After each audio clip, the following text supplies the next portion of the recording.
Okay, great. So everyone has logged on. Thank you so much for joining us today. It's great to see you all here. My name is Liel, and I'm a customer success manager here at Comeet.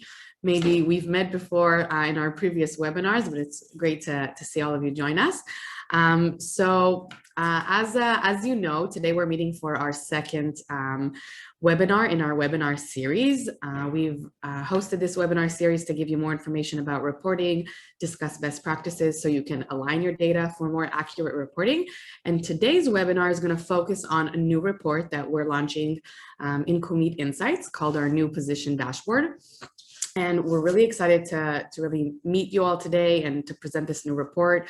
We're confident that this report will give you a lot of additional insights and data that you can use to monitor and improve your hiring process. So let's go ahead and get started. As I mentioned before, I'm just going to remind all of you that this webinar is recorded. We're going to send out the recording to all of you, even those who registered and couldn't get some time to join us. You're going to receive the webinar as well. So let's get started. So we're going to talk a little bit about the background, why we've created this report and where it will be useful, what scenarios you can use it for. We're going to dive into the data together and see an example of this report with demo data. During the report, you'll also hear some reminders from me about using our best practices and sort of reminding you about those topics that we discussed in our last webinar. And of course, we're going to have some Q&A at the end. So make sure to write all of your questions in the Q&A so we can address them accordingly. I'm going to turn off my video so we can all focus on the presentation and the report. And I'll see you again for the Q&A. So I wanted to share with you as a start where this position dashboard, let's say, was born. Why did we decide to build this report for you? So as many of you know, we're a customer-oriented company. We're always listening to our customers. We want to understand the pain points of the hiring process and give you the data and the tools that you need in order to improve your hiring processes. It's really important for us to keep it simple and straightforward. We wanted to take all of the data regarding a hiring process for one position and put it in one report. So you won't need to go through different reports and different dashboards. All of the data and all of the information that you need will be in one place. Now, this report can be, useful for different kind of scenarios. So just to get that out there and discuss the different scenarios, here are just a few examples. A good example, I think, would be a status meeting with a hiring manager. So the hiring manager and the recruiter will sit down, go over the current status of the hiring process for a position. So this would be a really good report to use for that kind of status meeting. I'm sure all of you are familiar with, different challenges in recruiting. So maybe the hiring process is taking too long. Maybe we want to expedite the process or make it more effective. And we want to understand where we should focus our efforts in order to do that. We're also experiencing frustration in many cases. The hiring team could be frustrated regarding the volume of actions that they're required to do or the quality of the candidates that they were meeting with. The recruitment team could also be frustrated with the hiring team in regards to the time it takes to respond. We all know how complicated and how important the hiring process is for us and for candidates, and how we really want to make sure that it's done correctly and it's effective and we're reaching our goals. Before we're going to really go into the report and see some examples together, there are some questions that I want to focus on here today and make sure that we're really getting the answers.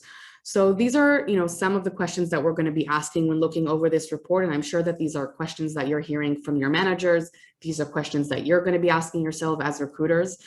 The first and really basic question is, what is the current status of the position? So how many were in process in total up until now? How many are in progress right now at this moment? We'd want to understand how long it's taking to complete the different steps in the process. Maybe there's a step that's taking too long and that's stalling things, and we're losing candidates as a result because our process isn't fast enough, and they're interviewing for other positions. And so we want to make sure that's not happening. We also really want to understand a little bit more about the candidate experience. So it's not only enough for us to understand where we can do better. Internally, we want to understand the implications of what we're doing and how we're hiring in regards to the candidate experience. We want to make sure our candidates are having a good experience, that they're updated, that they're not in process for too long. So that's another thing that we'll want to address with this report. And action items, that's really the most important part. We want to be able to look at the data, understand what should be our next steps, who needs to have an interview scheduled, which hiring manager needs a little push to fill out their evaluation, and really understand where our next steps should be. Another thing that we're going to understand together through this report is which sources are more effective. So each company is using different sources. Sources can also differ between different positions, and per position, we want to get a little bit more information regarding where our candidates are coming from and which sources are sending us the more quality in terms of candidates. If candidates are withdrawing from the process, something that's bound to happen for a lot of different processes and across the board, we would want to understand a little bit more information about that, make sure we're not losing candidates at very advanced steps, or we're not having our offer turned down a lot. So that's another focus. And as I mentioned, the bottom line, what should be our next step? Where do we want to expand? Where do we want to change and improve? So these are just some of the questions that we're going to be answering today. So let's get started and go see the report. So as you can see now, my screen is showing the Comeet demo. And if I go to the top right-hand corner, just as a reminder, I'll click on the name of the company and I will go into Comeet Insights. Now, once we go into Comeet Insights, and just to make sure that we're all aware, this is a new report and we're going to be launching it out tomorrow for all of the participants of this webinar and rolling it out for the rest of our clients in the upcoming weeks. So it's okay if you don't see this report right now. Tomorrow, it'll be right there waiting for you. Today, we're just going to focus on listening and learning. The report is called the Position Dashboard, and you can find it on the left-hand side. It's going to be under a new folder in your Comeet Insights called the Monitoring the Hiring Process. And just a little note here, maybe some of you don't have all of these different reports in your account, and that makes sense because these different reports are available according to your different packages with us. So this is just a demo account that has examples of all of them. So the first thing, when we go into this position dashboard, when you will enter it tomorrow, you'll see that all of your positions are essentially showing up in this report. And that's something I really want to focus on, because the idea and the goal of this report is to focus on one single position. That's the goal of the report. That's where it's best used, and the data is much more clear. So our strong recommendation is to go ahead and go to the right-hand filters and filter this by position. You'll also notice that there's another filter that could be relevant for you called Candidate Added Date. So as a default, we're going to be showing you all of the candidates in process for this position ever since the position has been opened. So if the position hasn't been open for, let's say, a month or two, it makes sense to have all of the candidates included in this report. But in some examples where maybe this position has been open for a year and it's a position that is always open, you have new openings, you hire, you open a new opening, and so things are dynamic and ongoing. In that case, you do have the option to filter and say, okay, this position has been open for 2 years, but I'm only interested in seeing the data for the past quarter or for the past year. So that's just another filter to take into account. Now, once we filter by one specific position, we can get started. The top of the report has the position details. You'll see the name of the position. It's a hyperlink, so you can click on it and just go straight into the position in Comeet. We'll have the location and the department for that specific position, the hiring manager and the lead recruiter. We'll also have details regarding if this is a discrete position and if it was published. Scrolling down, we're going to see details about the openings. And it's important to note that all of your openings, whether they were closed, hired, and of course the ones that are open will show here. In this example, we can see that there's currently one opening that has been open for 50 days. So you'll see here the whole history of all of the different openings and hires. On the left-hand side, it'll show up as well with the max days open per opening. So after we have the basic details, we can sort of start drilling down. And the first thing we're going to address in this report is sources and the number of candidates that have applied so far. So under the section called new candidates, we have two parts. The first part on the left is the weekly trend. The weekly trend will show you how many candidates have applied via the different types of sources. So just as a reminder, types will include active search, agencies, job boards, referrals, social network, and web. So all of your agencies will be under one category in this case, all of the different job boards. And this weekly trend can give you more information as to the different sourcing efforts. Maybe you've had a really strong and successful referral campaign, for example, or a social campaign on Facebook that you've launched, and then you'll be able to see the results here. So week over week, you can sort of dive into the data. You can see here that you have the option to sort of move and scroll. Maybe, if you're not receiving a lot of CVs, maybe it was just the first week, or maybe you had just hired and you took down some of your posts. We can see different trends in terms of a social campaign. So we can see here that there are much more applications coming in from social networks over these couple of weeks. And over here, we can see a good indication that there was a referral program launched. We can see that a lot of referrals came through on the week of June 14th. So the weekly trend can give you all sorts of different indications. And on the right-hand side, you're going to find the source performance by type. Maybe some of you are familiar already with our sources quality report that's under the sourcing folder on the left-hand side. And what we've done here is taken that report and entered it into the dashboard, already filtered by the specific position. Again, it's going to show you the source type, but now it's going to give you a little bit more information. It's also going to show you how many applications overall you've received by the different source type, a percentage of the duplicates that came in, how many unique candidates you had at the end of the day, which is this a column over here. You'll then see how many completed their first screening, meaning they've completed the step, the first step in the workflow that was set up as a go, no-go step. Different companies and different positions work a bit differently, but the recommendation is for the first step in the workflow to be a CV screen step and for it to be a go, no-go type of step. So that's how we're measuring things in the system. And then we can also see how many candidates passed the first screening. So completing it doesn't mean that you passed it on and went to the next step. So here, just as an example, we can see that 3 out of 6 candidates passed the screening from all of the candidates that came through active search, giving us a 50% of qualified candidates. So just to repeat that, qualified candidates are the percentage of candidates that completed the first screening that passed the first screening out of all of the candidates that completed it. So it's another indication about the quality of the source, because we're seeing how many of the candidates that applied, for example, via an agency were actually relevant and we were interested in moving forward with them. So in this example, we can see that 65% of the candidates coming from agencies were relevant for us, and we can see the different qualified numbers for the rest of the different sources. I want to point out a few more things here. You can see in the weekly trend, NA, and here in the table as well. NA basically means that you have candidates in the system that don't have a source. And this is something that's important to address. Definitely a reminder to all of you that you should be reviewing your system and your candidates and making sure that all of their sources are updated. We don't want to have candidates that don't have a source associated with them.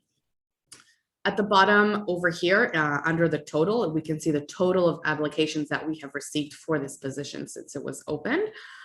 We can see that 30% were duplicates, so we have 350 unique applications.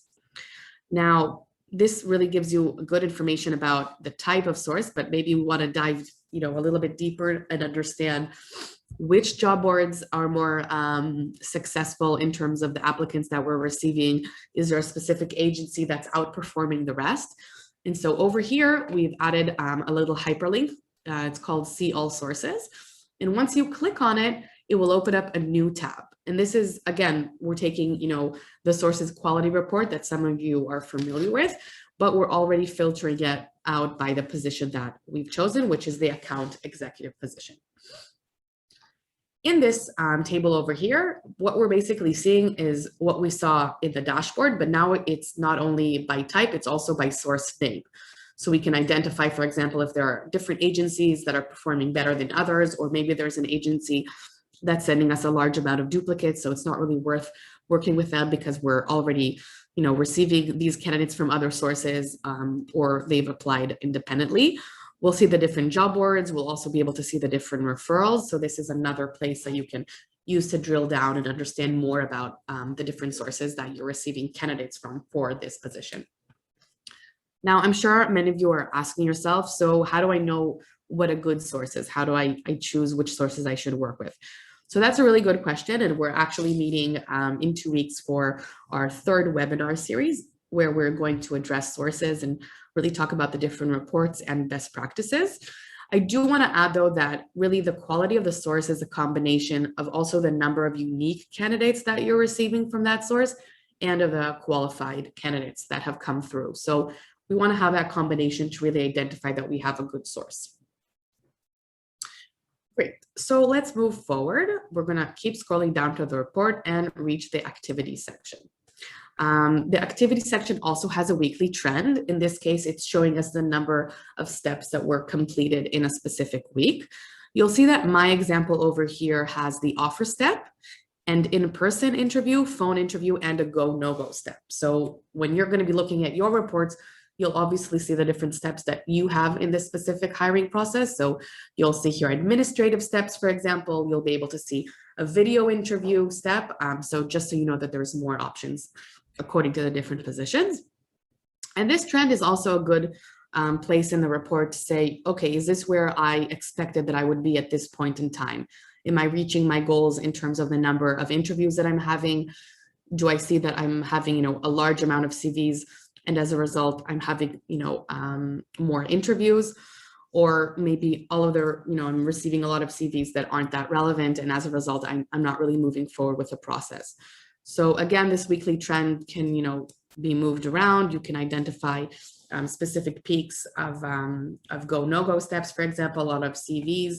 As a result, we can see that there were, more interviews in the following week as a result of all of those screenings.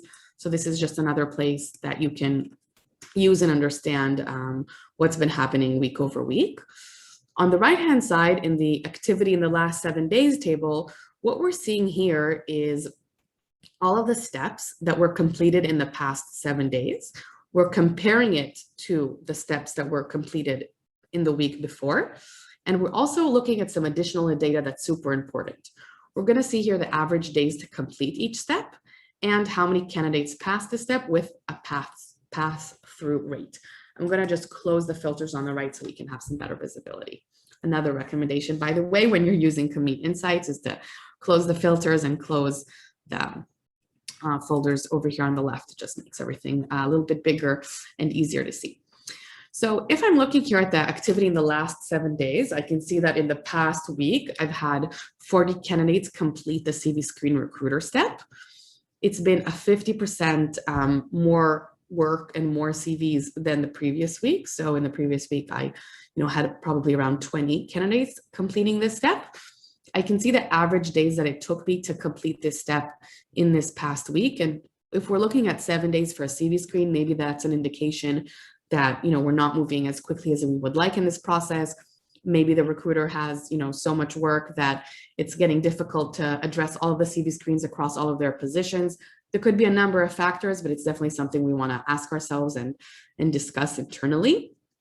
Out of those 40 candidates that completed this step, we can see that 7 of them passed, meaning they were passed on to the next step of the process. In this case, we can see that it's a CV Screen Manager, giving it an 18% pass-through rate. Additional steps we have are the CV Screen Manager. The CV Screen Manager had 7 candidates. This happened a little bit more quickly. It took a day for the manager to screen all these CVs, and all of them passed to the next step. So looking at the pass-through rate and looking at the average days that it took to complete each step can give you additional perspective as how your hiring process is going. If you have, for example, a step that's taking too long and maybe stalling the process, you'll be able to identify maybe specific cases. If there's a specific case that one candidate had 48 days to complete one interview, that's probably an extreme case and doesn't represent what's going on, but we do want to address those kinds of instances. And the pass-through rate can also help us understand if we have a specific step that is filtering out a lot of candidates. So maybe it's important that it's at the beginning of the process. For example, the CV screen. We want to make sure that we're not wasting time, for the candidates throughout the process and for the managers that are taking part in the hiring process. So these numbers can really help you understand that a little bit more.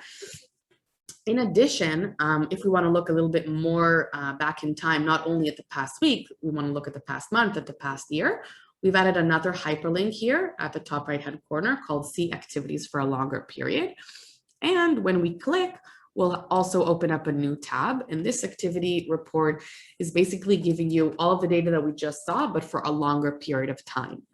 This is also another part of the report that you can filter by activity date. So if you're looking to sort of narrow down to a specific month or a specific quarter, you can do that. In this example, we're looking at all of the activity in this position in the past year, in 2021. And here we can also see more steps, right? Because if I'm going to just jump back to the report for a second to our dashboard, we can see that not all of these steps are probably, representing the whole entire process. We probably have additional steps. So if you're not seeing a step name here, that means it just didn't happen in the past week. There weren't any candidates that completed it. And just a reminder that here we can see the week over week change. So if we see a decrease or an increase, that can help us understand the trend as well. And those ones that will be blank, meaning the HR interview, we see that 5 completed this step, but we don't see the week over week change. That's just because there weren't any HR phone interviews in the past week. So let's go back to the drill down.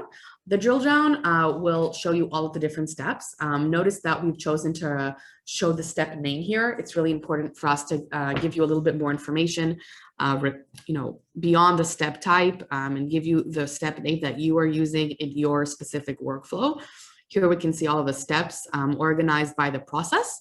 It's important to note that in general in this report, every time you see all of the steps, we're essentially presenting what exists in the current workflow in the position. If you're going to look at it and see, for example, the CV screen isn't the first step, or things, look a little bit mixed and not necessarily in the correct order of what is happening currently in the position, that's an indication that this position has been changed over time, that the workflow has been altered.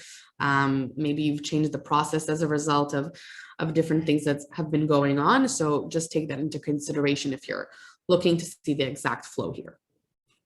So here we can see more steps, right? We can see this for a longer period of time. So obviously we have more candidates that completed these steps. The average days to complete will change a little bit because we're looking at a longer period of time. And we'll have here the pass-through rate as well. As I mentioned before, this is a really good part of the report to understand if our process is too long, if we have steps that are filtering out too much candidates and maybe should be moved up in the process.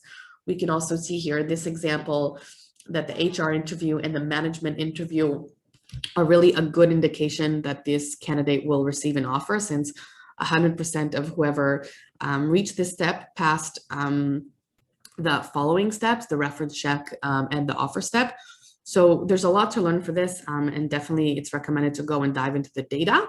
Another thing to mention here is that the average days to complete, it's impacting both your ability to hire top talent and give a good candidate experience. And we really want to make sure that the more advanced the process is, it's taking us less time to complete these steps. So if someone is in an HR interview, we're probably really interested in giving them an offer. We just want to have maybe 1 or 2 last interviews, and this is a point in time where you should definitely expedite the process and make sure that you're not losing a candidate when you're just about to give them an offer. Okay, great. So let's move on into the report. And now we're going to drill down a little bit more and talk about the candidates that are in process, learn a little bit about that, and move forward towards our next step. Okay, so in this example, we can see that we have 27 candidates that are currently in progress. It's important to note that this number includes candidates that are on hold or awaiting decision. So basically awaiting a final decision regarding their status. Maybe you've sent out an offer and you're waiting for them to accept it. So it's important to note that. And then on the right-hand side, we'll be able to see the number of candidates that were rejected. and the number of candidates that have withdrawn. So obviously, the longer the position is going to be open, the more rejected candidates we have. That makes sense. But I think that in any point in time, we should be taking interest in the candidates that have chosen to withdraw. It doesn't really necessarily matter what the number is, because it's enough that it was 5 candidates that received an offer. So it's really important to drill down into these numbers. So that's exactly what we're going to do. You can see here that the rejected and the withdrawn candidates, both of these are hyperlinks. And once clicked on, they will open up the rejected candidates report. By the way, this is another report that you all have under the workflow folder. But here we've already filtered it out by this specific position. Now, in this example that we're looking here, we can see that more than 90% of the candidates were rejected because they either didn't meet minimum qualifications or more qualified candidates were selected. Now, honestly, that's not information that you can really work with, because we're not really drilling down and understanding the details. There's a lot of reasons that candidates can be rejected. Maybe they didn't pass the specific step. Maybe they didn't have the analytical skills that you were expecting. Maybe it was a culture fit.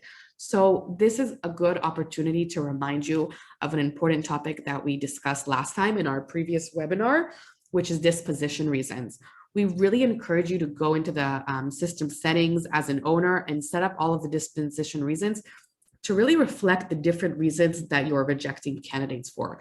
So at the end of the day, we could go into the reports and really identify different trends and be able to have action items and a better understanding of the process. So that's another recommendation here. Make sure that the disposition reasons are required. We'll see an example what it looks like when they're not. So this is very common, by the way. A lot of our clients, we can see this, and that's why it's such a strong recommendation. Just for this example, I want to click on others. You'll see others that it's basically grouping all of the smaller pieces of the pie chart together. So it's always a good idea to either hover over it with your mouse or just click on it. If I click on it, it will now filter the rest of the report by this type, the others, which is a breakdown of different groups. I'll also point out that in addition to the breakdown of the percentages and the number of candidates by the rejection reason, which we're looking at here at the top, we also have the rejected candidates by step. So obviously we're gonna aspire that most of the candidates are rejected in the beginning, so we're able to screen only the relevant ones and we're not wasting anybody's time, not the candidates and not the hiring team. And we'll also be able to see the rejected candidates by source and maybe get a better understanding of which sources have the most candidates that have been rejected. So just looking up top, now I can see a little bit more information. I can see that one candidate, we weren't able to contact them. We had candidates that applied and we didn't have a relevant position for them. Some applied for irrelevant locations. And here we can see an example of 3 candidates that don't have a disposition reason. And that's because it wasn't marked as required. So you're going to hear me repeating these best practices because they're just so important and crucial for reporting. So just a reminder on that. Now I'm going to go back to the report and I want to show you the withdrawn report. As I mentioned before, this is a really important part of understanding our hiring process to make sure we're not losing candidates at advanced stages and to see why candidates have chosen not to continue the process. So if I click on this, it'll open up a new window. And you can see that in this report, we're already seeing much more relevant information right off the bat. So we have, the different reasons that candidates have been withdrawing from the process. Some weren't interested in the position. That happens. That makes sense. We're reaching out to candidates on LinkedIn and, doing sourcing. Makes sense that some of them wouldn't be interested in moving forward. We have some that withdrew because of location or decided to stop their job search. And, it's very clear to see that we have here about 40% of candidates that decided to accept another job. And that's something we really want to address to make sure that we didn't, miss out on a start candidate because our process was too slow or our offer wasn't attractive enough.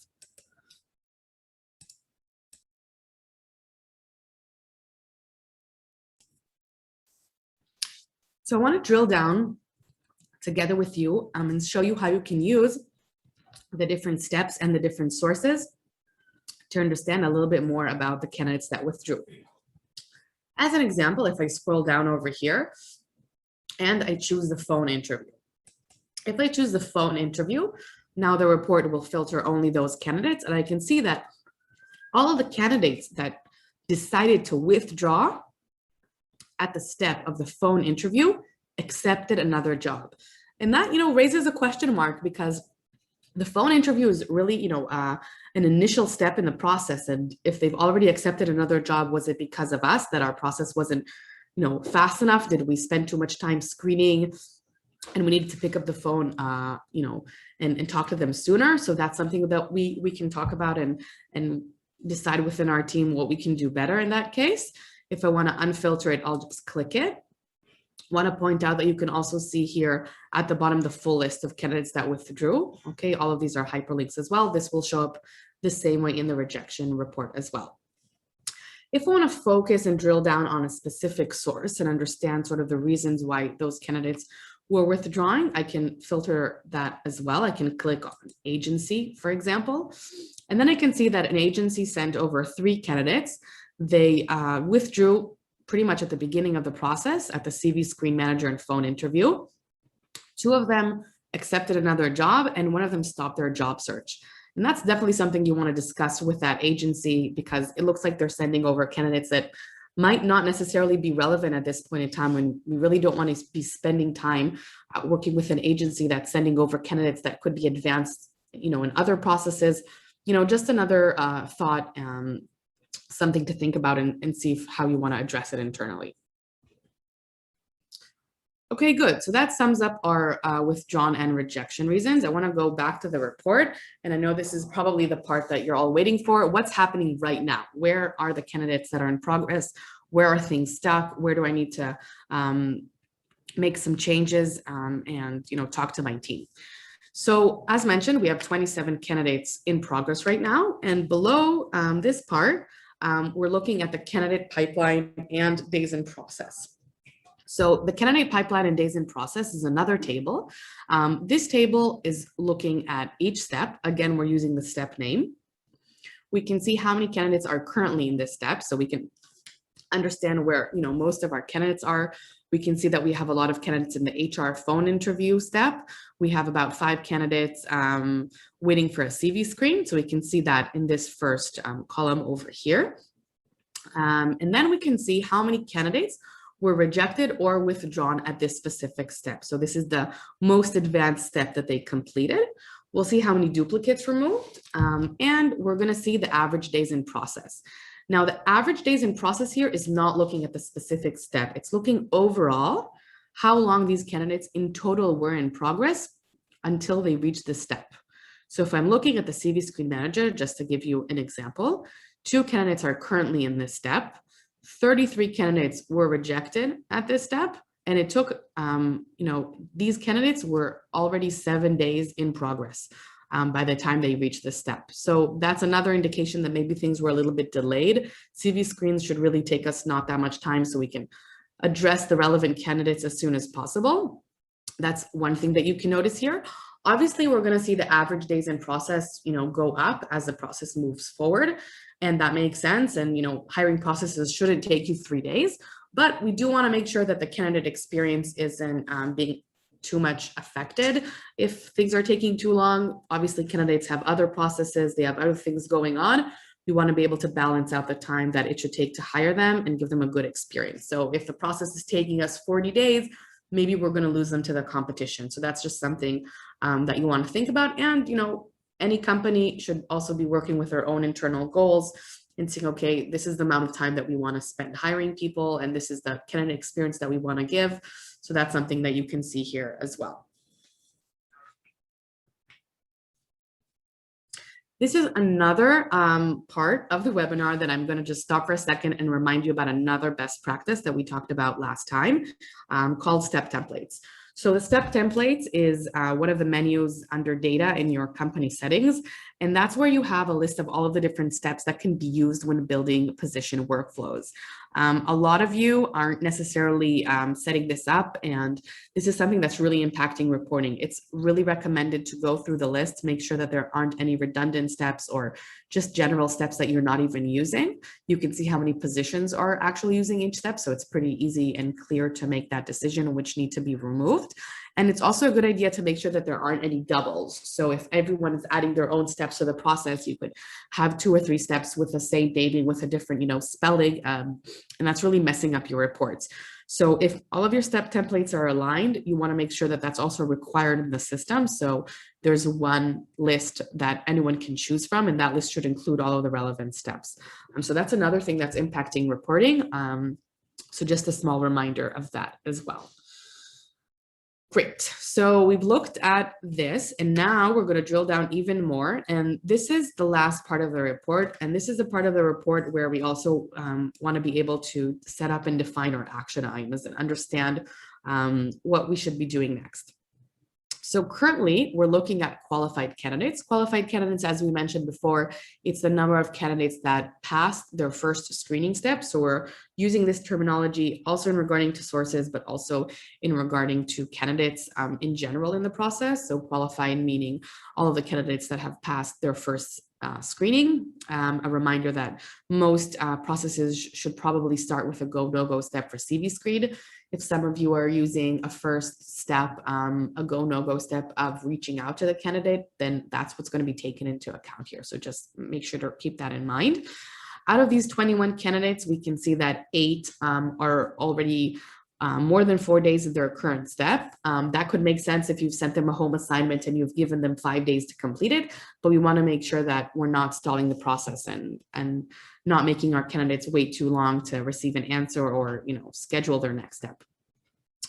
The graph below will show you what's happening with these candidates. So not only the amount, but where they are in the process and what is the next step that needs to be done with them. So the current step status over here will show you, for example, that you have 2 candidates that have completed their interview, but we need to make a final decision if to proceed with them or not. We have a candidate waiting for an evaluation.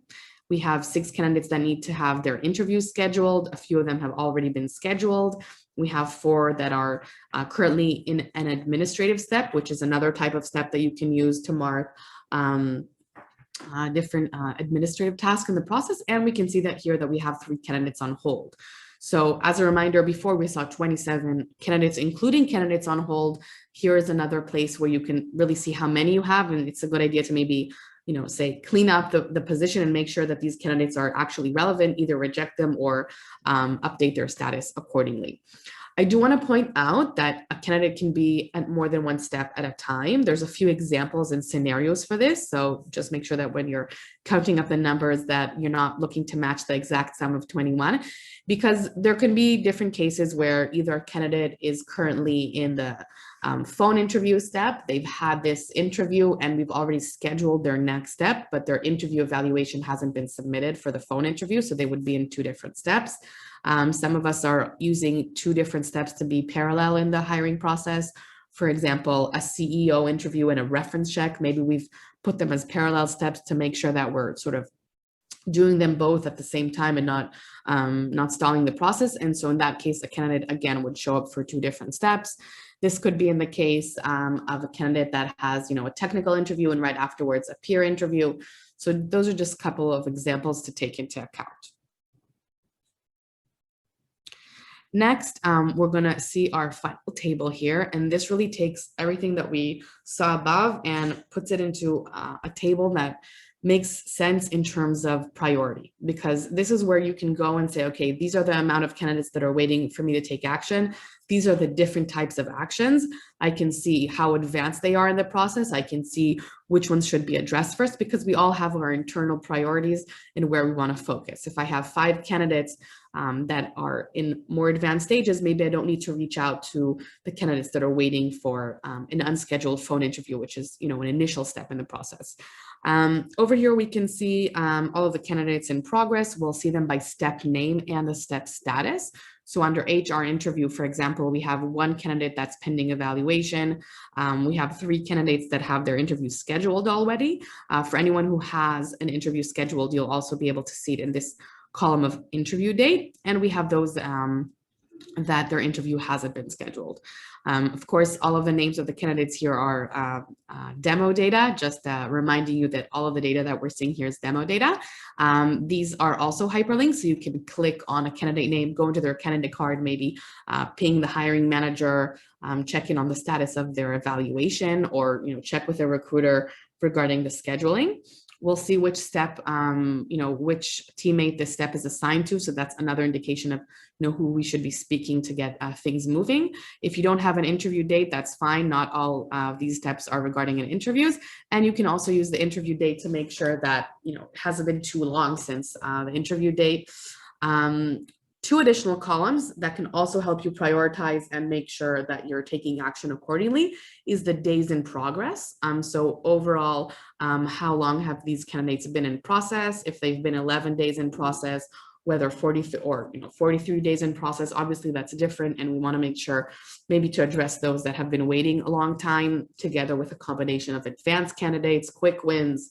I'm sure all of you can understand this. And another column that we have here is the days step pending, meaning how long these candidates are in this current step. So again, maybe you want to address candidates that are waiting longer. Maybe it makes sense that they're waiting a long time because this is the step that we're holding back on, or it's a home assignment that's taking more time. So these two columns can give you another indication of where to prioritize. Great, so this sums up the report, but I do want to go back to our presentation to just go back to the questions that we started out with and really make sure that we've answered all of them.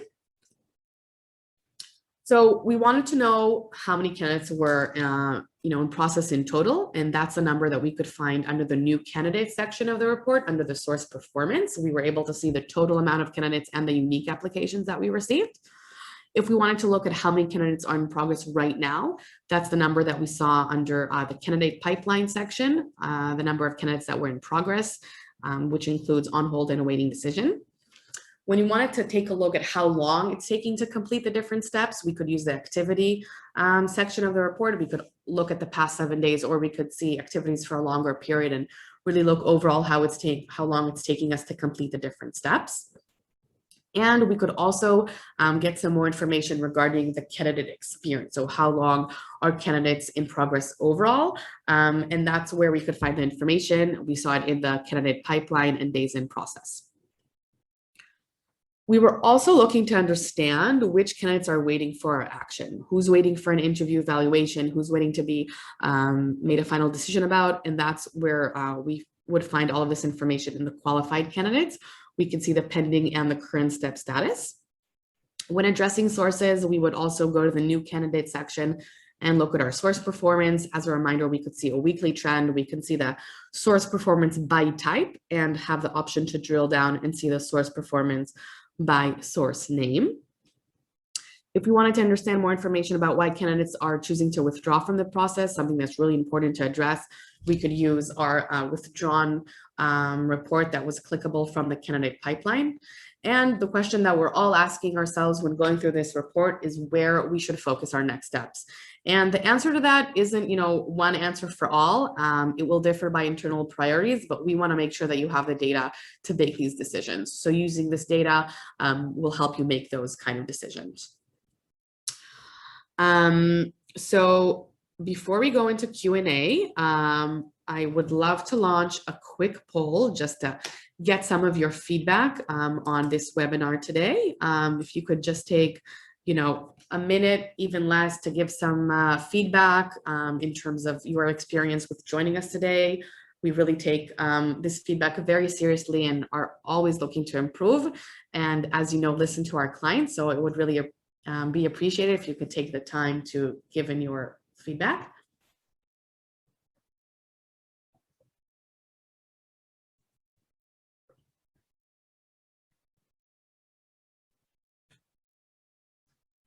Okay, thank you so much. I'm going to give you another 5 seconds for those who are still contemplating, and we can go ahead and summarize and have some Q&A.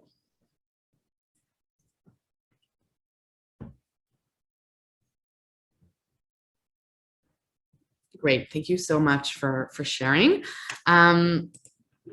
Great. So let's go ahead and summarize and dive into some questions. Anyone who has any questions, I can see that you're writing in the Q&A in the chat, so feel free to go ahead and do that. Just a reminder here before we address some of your questions, these are two of the topics that I mentioned before, which is the step templates to make sure that it's required and to organize it according to the steps that you need. We also talked about disposition reasons, which are the rejection reasons and the withdrawn reasons. Again, marking it as required will ensure that everything is showing up and reporting correctly. Okay, great. So let's answer some of your questions. Okay, so I have a question here.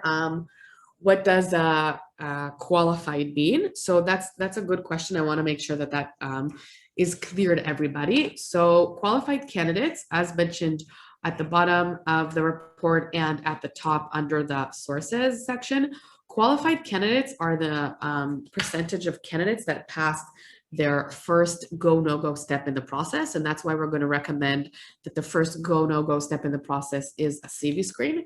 And so that can give us also another, an indication of the relevancy of these candidates.